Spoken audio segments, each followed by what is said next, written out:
What is going on, everyone? This is Eric, coming at you from just outside of Hartford, Connecticut. And today we'll be discussing the Adrian Gonzalez trade, which occurred on August 25th, 2012. And I'm recording this the day before, but it will be posted on the 8-year anniversary of the trade. At this point, most of the players have moved on from the teams that acquired them, but it's still pretty cool to look at these trades, of course, and decide who won, if anyone, who lost, if anyone, or if it was just a wash. So, the original trade involved the Los Angeles Dodgers and the Boston Red Sox. So, to get some context in order, because this is one of those fire sales, basically, the Red Sox were defending World Series champs in 2011. I'm fairly certain they were defending World Series champs at that point. Yeah, they were. So, they're defending World Series champs, but in typical Boston fashion, they had felt that they spent too much money on some of these players that they had acquired in free agency, and they were going through a rebuild. Again, typical Boston fashion. They win, they lose. They win, they lose. Up, down, up, down. And the LA Dodgers were close to, they had been stifled out in the late 2000s, early 2010s by teams that were just a little better than them. So the Dodgers wanted to make moves and acquire some big name players. They didn't care about payroll. Boston did care about payroll.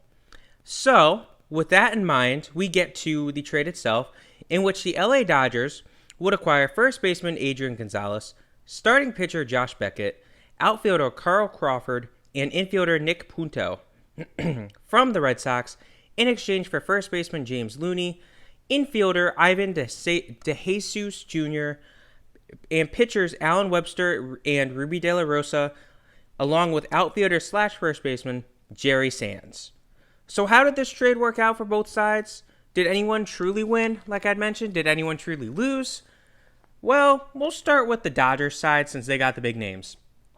So Adrian Gonzalez himself, he started off well, and he really showed his power. He hit lots of home runs, but he hung around with the team for a while, but by 2016, it was clear that he had taken a step back with his power, whether it was due to an injury or just age finally catching up to him.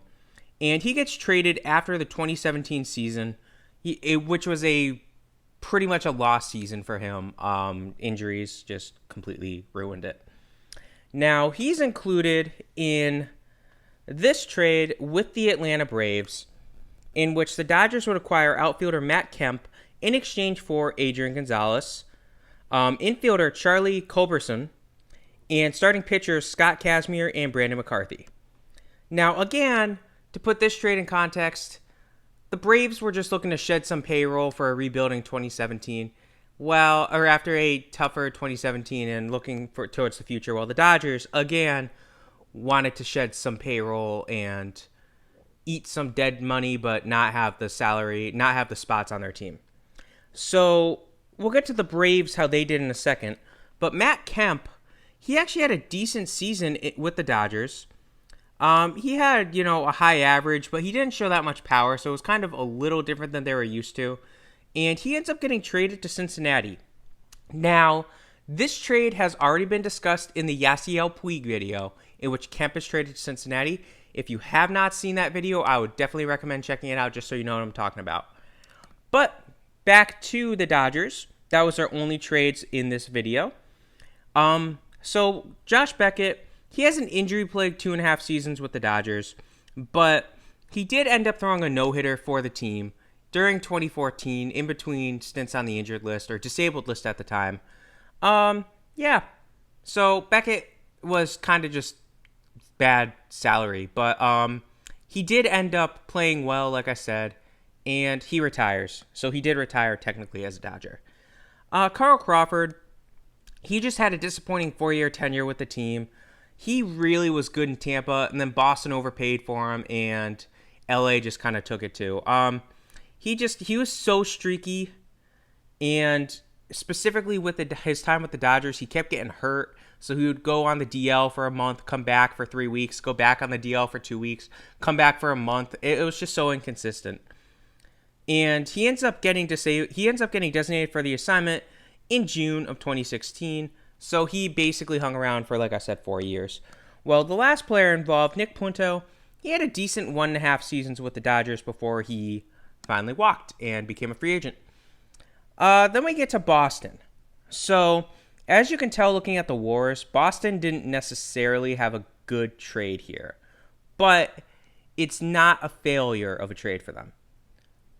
So James Loney, he was okay for a month. Because remember, this is August 25th. He was okay for the month of September, but then he walks in free agency. He didn't do all that much. DeJesus Jr.,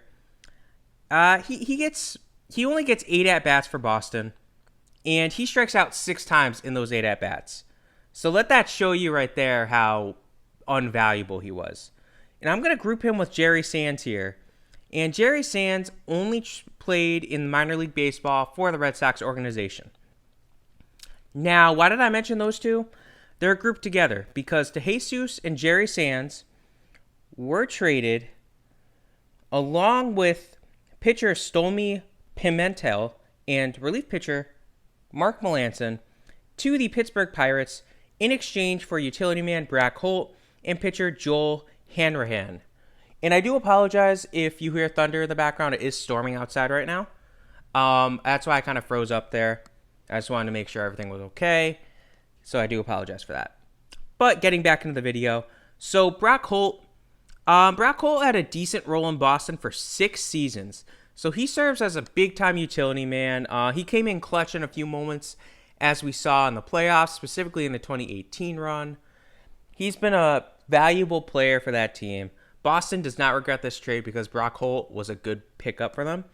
While Joel Hanrahan, he only spent 1 month in Boston, and he ends up needing Tommy John surgery, and then he gets waived after. So he didn't do all that much. Back to Boston, of course. And we'll start with Alan Webster, who, as you can tell by the WAR, he only appears in 8 games, but he does not do well in Boston. And Ruby De La Rosa, he doesn't play that well in limited appearances for Boston either, but he wasn't bad. He spent 2 years in Boston, and the two of them end up getting flipped, along with second baseman Raymel Flores, to the Arizona Diamondbacks in exchange for starting pitcher Wade Miley. So, Wade Miley for the team, he had a solid season, but Boston would trade him after that solid season because, again, when Boston's not winning, they're wheeling and dealing. And he was traded along with relief pitcher Jonathan Arroyo to the Seattle Mariners in exchange for a pair of relief pitchers in Ronis Elias and Carson Smith. So Elias, he struggled in limited appearances over 3 seasons, but then he ends up getting traded for cash considerations, or sold, if you will. While Carson Smith, he was good, but he consistently was getting hurt. So he always got hurt. That was the problem with Carson Smith. Now, he also played 3 seasons for the team, but he just kept getting hurt. And I remember talking to all these Red Sox fans. They were all excited about Carson Smith, very underrated player, but he couldn't stay on the field for them. So that was the Boston aspect of the trade. As you can tell, Boston did what Boston does, and they traded players for players. Now, how did the other teams involved in this trade do? We'll start with Atlanta, just because they were the first ones we mentioned. So Atlanta, Adrian Gonzalez, they just immediately waived him. He had a no-trade clause with the Dodgers, but basically he agreed to be traded to the Braves because he said, you know what, I'm fine. I know they told him we're going to waive you. He said, that's fine. I want to test out free agency. Culberson, he's been a solid bench bat for the team. He's actually still in the organization for Atlanta. So, not bad. Scott Kazmir, he ends up getting released after spring training. He had the inside track, but he didn't do that hot in spring training, so they just got rid of him. And Brandon McCarthy, he had an okay season, but then he ends up retiring. So, nothing great for Atlanta. I mean, Culberson, like I said, has been a decent bat for them. We'll go with Pittsburgh right now. And Pittsburgh has, of course, Ivan DeJesus Jr. He spent 1 season in their minor league system before he just walked. Jerry Sands, he also spent 1 season in the minors for Pittsburgh before he ends up getting waived by the team. Stolmy Pimentel, he was okay, and he spent parts of 2 seasons in Pittsburgh, but then he ends up getting DFA, designated for the assignment, and leaving the organization.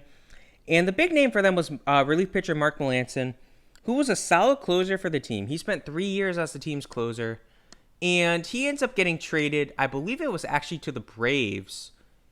If not the Braves, the Giants. But it just goes to show you that some teams are always trading. And Melancon was a good pickup for them. Then we get to Arizona. And unfortunately for Arizona, it was a bit of a wash for them. So De La Rosa, he had a good first year, but injuries ended up slowing him down after his first season with Arizona.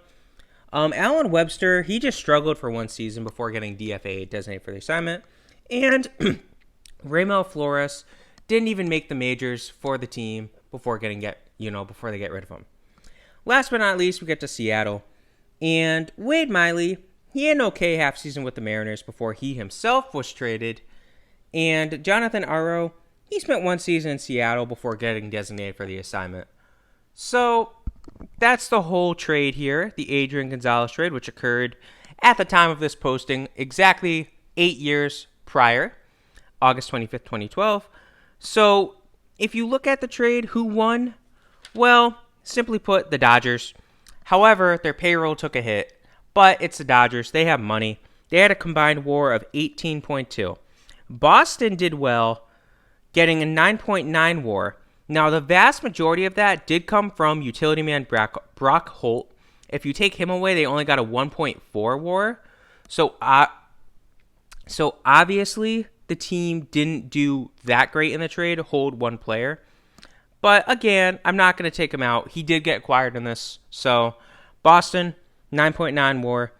Atlanta, they had a 0.5. That's still subject to change. Culberson's been playing decent in 2020. And these WARs do not count the 2020 season. Pittsburgh got a 7.7 WAR, specifically because of Mark Melancon. And again, this doesn't track what they got for him, for Melancon. Seattle walked out with a 0.5 WAR. And Arizona got a complete wash, 0.0 WAR. They probably wish they'd kept Wade Miley. But again, that is the Adrian Gonzalez trade. I hope you guys enjoyed this video. If you did, make sure to leave a like. And definitely subscribe if you're interested. We do a lot more than just trade breakdowns. And we're going to do more sports than just baseball. But I hope you guys have a great rest of your day. Sarek, heading out. Have a good one.